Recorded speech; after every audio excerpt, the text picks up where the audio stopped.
আসসালামু আলাইকুম। আজ আমি আপনাদের সামনে পাটিসাপটা পিঠা কিভাবে বানায় সেটা দেখাবো সহজভাবে।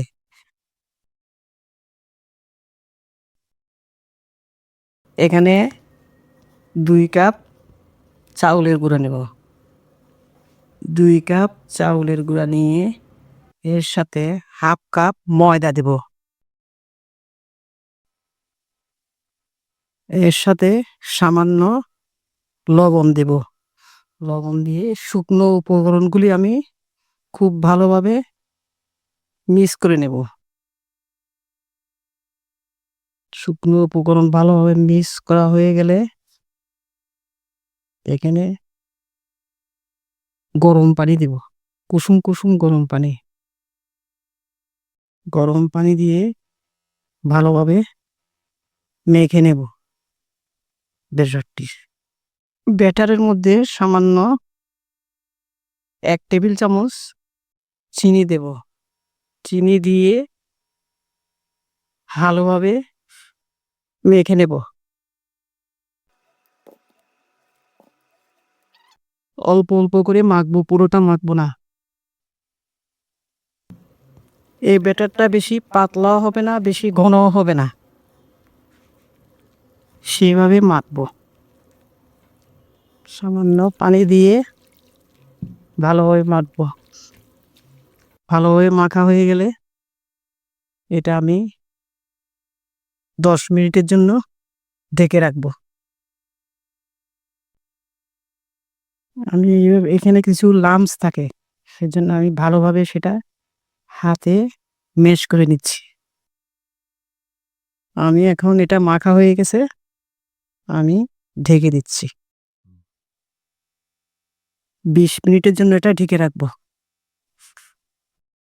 ফ্রাই প্যানে একটু ঘি দিয়ে 1 চা চামচ সুজি আর চাউলের গুঁড়ো দিয়ে একটু ভেজে নেব, হালকাভাবে ভেজে নেব। ভাজা হয়ে গেলে এখানে গুড় দেব এবং 1 কাপ নারকেল কুড়া দেব।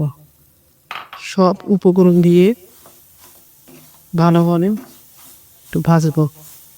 এখানে ঘন দুধ দেব। সব উপকরণ দিয়ে 2টো এলাচ দিব। এটা যখন ঘন হয়ে আসবে তখন পিঠা বানানোর উপযোগী হবে। এগুলো আরেকটু শক্ত হয়ে আসবে পুরগুলো। আমার পুর একদম হয়ে গেছে। এখন আমি চুলাটা বন্ধ করে দিব। আমি 20 মিনিট পর ফিরে এসেছি। আমার ব্যাটারটা হয়ে গিয়েছে। এখন আমি পিঠা বানাবো। প্যান দিয়ে চুলায় একটু তেল দিয়ে দেব।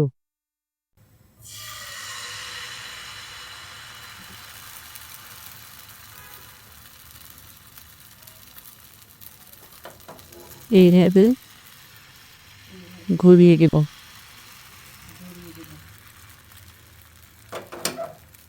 এখানে আমি পুরটা দিয়েছি, নারকেলের পুরটা দিয়ে আস্তে আস্তে এটাকে ঘুরিয়ে ঘুরিয়ে পিঠাটাকে তুলিয়ে ফেলবো।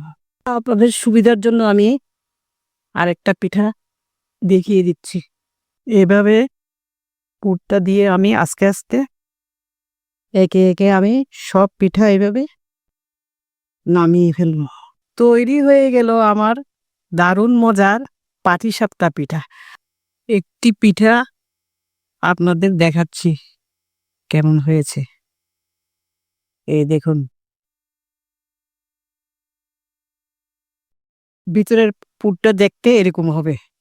আপনাদের বাসায় অতিথি আসলে এই পিঠাটা বানিয়ে খাবেন।